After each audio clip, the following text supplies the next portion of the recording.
Buenas noches, mi nombre es Rocío Aquino. A continuación voy a exponer sobre la reforma agraria. La reforma agraria fue establecida el 9 de junio de 1969 por Juan Velasco Alvarado. La reforma agraria tuvo tres objetivos.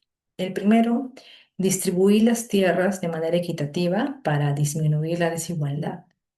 Objetivo dos, aumentar la productividad de las tierras agrícolas. Y tres, evitar el levantamiento del campesinado, ¿no?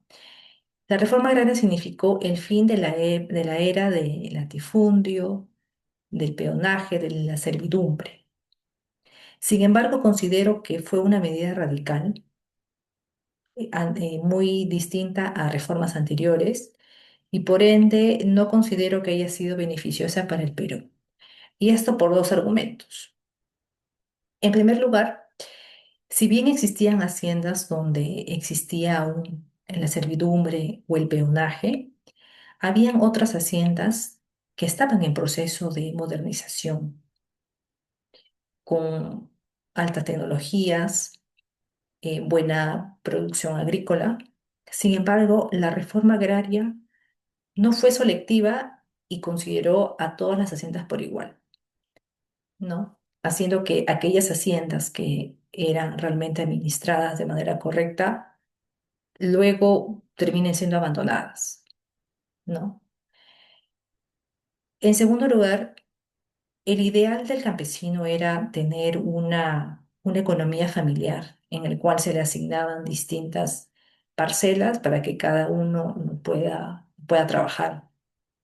Sin embargo, Juan Velasco Alvarado consideraba que esta medida de la repartición de tierras iba a ser perjudicial e iba a disminuir la productividad de las tierras, ¿no? Eh, Consideramos que la reforma agraria fue la expropiación de las tierras, tanto en la costa como en la sierra del Perú. Estas tierras luego se fueron entregando a través de títulos y tuvo impactos tanto político, económico como social, ¿no? En el aspecto político, esta reforma fue respaldada por el gobierno ante la inexistencia de instituciones políticas y judiciales que la controlen. Además, hubo una escasa capacidad de oposición de los partidos políticos y de las clases propietarias. En el aspecto económico, alrededor de 10 millones de hectáreas fueron expropiadas, lo que equivale al 56% de las tierras agrícolas del Perú, ¿no?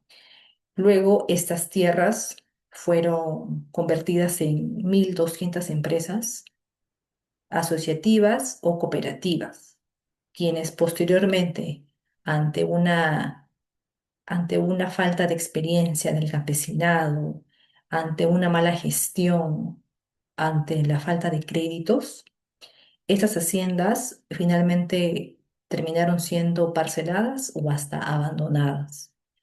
Entonces, esta era significó una baja en la productividad de las tierras agrícolas y más aún en el proceso tecnológico que habían implementado algunas haciendas. En el aspecto social, se revela que las tierras donde tuvieron un mayor porcentaje de expropiación marcan una baja en el porcentaje de la educación secundaria en los adultos y una baja en el índice de desarrollo humano. En conclusión, vemos que la reforma agraria no fue beneficiosa para el Perú, pues habiendo haciendas donde se había avanzado, había modernización, una alta tecnología, finalmente a la larga fueron abandonadas. Esto debido ante una mala gestión, falta de créditos, inexperiencia del campesinado, ¿no? Además, hubo consecuencias, tanto sociales como económicas, ¿no? Sociales, una baja en la educación de las personas adultas, donde en lugares donde había un alto porcentaje de expropiación, un bajo índice de desarrollo humano, y más aún una baja en la productividad de la agricultura. Gracias.